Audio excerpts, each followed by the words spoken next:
সব থেকে বড় কথা, আজকের বক্তৃতাটা খেয়াল করে দেখবেন, হিন্দু ধর্ম সনাতনী ধর্মকে গন্দা ধর্ম বলেছে, গন্দা ধর্ম এই ভাষাটা ইউজ করেছে।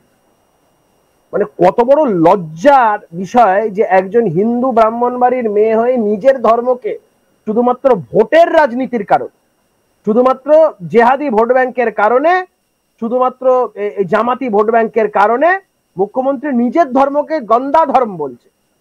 আমরা বলছি এই ধরনের হিজাব পরিহিতা হিন্দু ব্রাহ্মণ কন্যার আমরা তীব্র বিরোধিতা করছি। আর মুখ্যমন্ত্রীর যদি এই ধরনের বক্তব্য সাম্প্রদায়িকতা না হয়ে থাকে, আমরা হিন্দুদের পক্ষে কথা বললে সেটা সাম্প্রদায়িকতা। আমরা যদি হিন্দুদের পক্ষে কথা বলি, মুখ্যমন্ত্রী 30% কথা ভাবছেন, আমরা যদি 70% কথা ভাবি, এটার মধ্যে সাম্প্রদায়িকতা। হিন্দুরা জায়গায় জায়গায় মার খাচ্ছে। মোথাবাড়িতে হিন্দুদেরকে একটা অডিও ভিজুয়াল ভিডিওতে দেখা যাচ্ছে, সেখানে বলা হচ্ছে হিন্দু বলে কিছু রাখবো না, আর সামনে পুলিশ অসহায়ের মতন দাঁড়িয়ে আছে। আমি বলছি এই নির্দেশটা তো প্রশাসনের উপর তলা থেকে আসছে। মুখ্যমন্ত্রী ঈদের মঞ্চ থেকে আজকে বলেছেন তিনি নাকি লন্ডন সফর কাটছাট করে চলে এসেছেন ঈদের জন্য। লন্ডন থেকে কলকাতা চলে আসতে পারছেন এদের ঈদের জন্য, কিন্তু কলকাতা থেকে মোথাবাড়ি যেতে পারছে না, যেখানে এতগুলো হিন্দু আক্রান্ত হচ্ছে। না কৌস্তবদা, আমার একটা এখানে বক্তব্য, সেটা তুমি গান্দা ধর্মের কথা যেটা বললে, যেটা মুখ্যমন্ত্রীর কথা প্রসঙ্গ থেকে, গান্দা ধর্ম কি তুমি এটা কি করে বলছো যে তিনি হিন্দু ধর্মকেই বলছেন বা নিজের ধর্মকে বলছেন?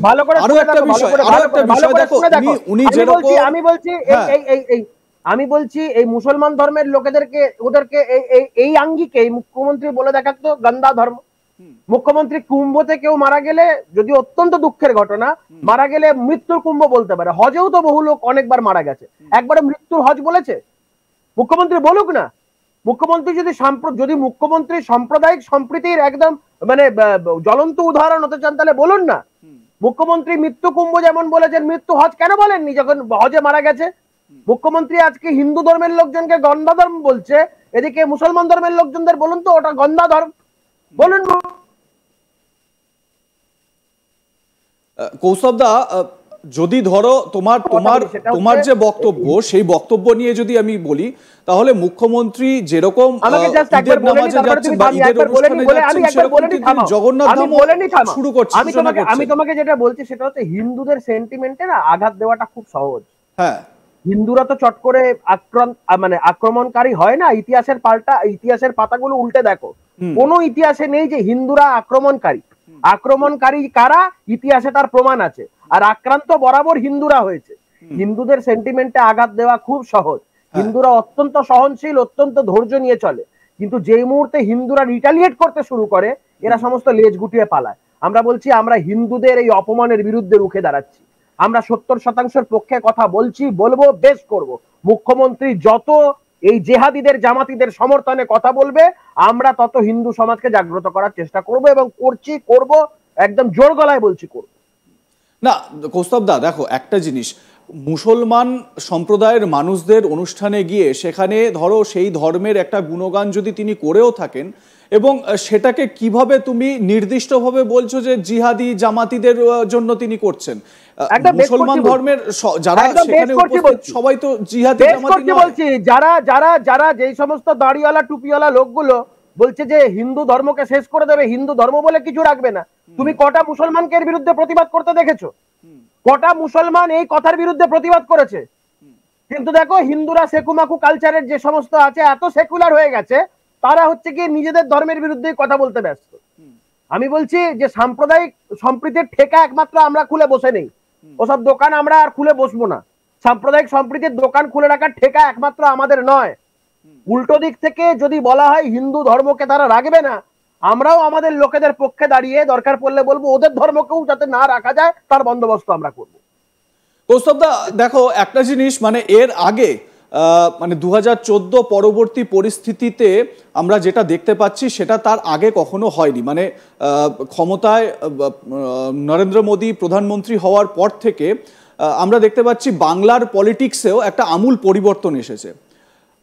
যেরকম এই যে উগ্র হিন্দুত্ববাদের একটা অভিযোগ বারবার তোলা হয়, আমাকে প্লিজ এই প্রশ্নটা করতে দাও, আমাকে প্লিজ কৌস্তবদা এই প্রশ্ন, আমি এই প্রশ্নটা একটু করতে চাই, আমাকে প্লিজ এই প্রশ্নটা করতে দাও।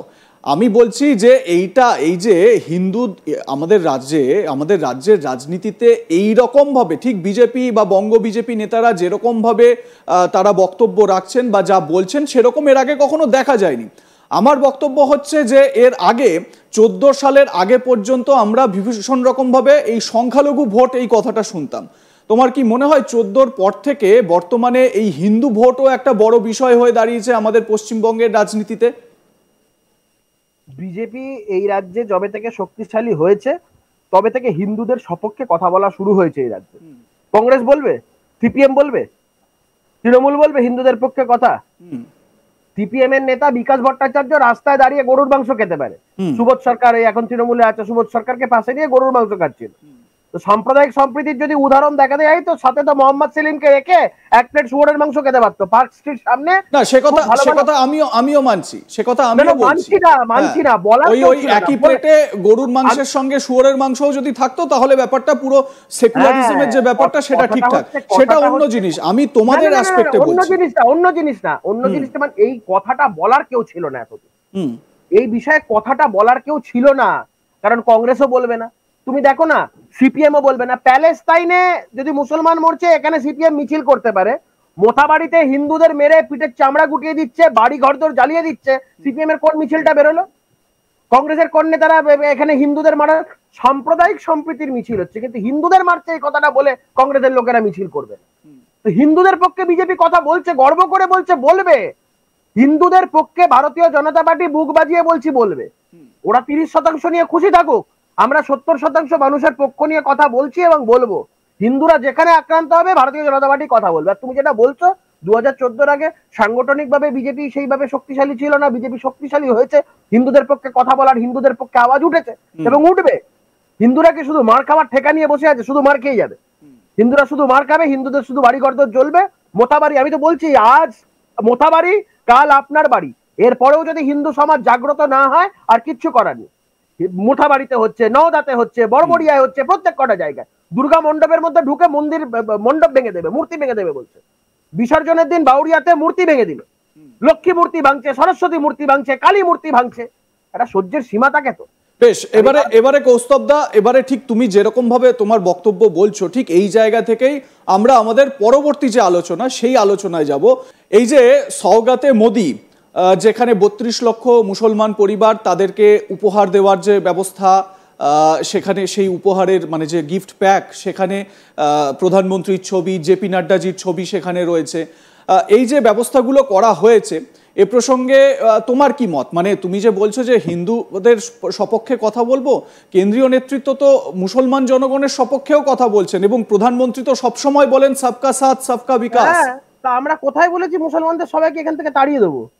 আমি তোমাকে তো বারবার করে বলছি, তুমি ইতিহাসের পাতা উল্টে দেখো না, আক্রমণকারী হিসেবে কোনোদিন হিন্দুরা চিহ্নিত নয়। হিন্দুরা কোনোদিন আগে থেকে কাউরির সাথে মারপিট দাঙ্গা হাঙ্গামা কোনোদিন করতে যায়নি, কখনো করেনি। আমি বলছি যে আমাদের উপর যদি আক্রমণ হয় রিটালিয়েট করা আমাদের অধিকার এবং সেটা আমরা করব। তার মানে কি সব মুসলমানদের তাড়িয়ে দেবো এখান থেকে? অনেক ভদ্র মুসলমান আছে, ভালো মুসলমান আছে, রাষ্ট্রবাদী মুসলমান আছে, যারা দেশকে ভালোবাসে, যারা হিন্দু ধর্মকে শ্রদ্ধা করে,